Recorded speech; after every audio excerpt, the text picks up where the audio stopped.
ভোরের কলকাতা। আমরা চলেছি হাওড়া স্টেশন, শিয়ালদা থেকে হাওড়া। ঘড়িতে তখন 5:25।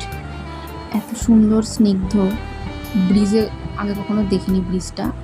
এত ভিড় থাকে, জঞ্জাট থাকে, জ্যাম থাকে। তো এদিন কিছুই ছিল না, সুন্দরভাবে আমরা পৌঁছে গেছি।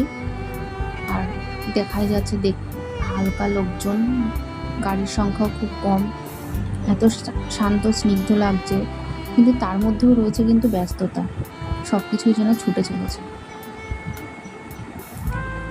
আমরা হাওড়া থেকে ট্রেন ধরবো, ট্রেন ধরে যাবো হচ্ছে সাঁতরাগাছি।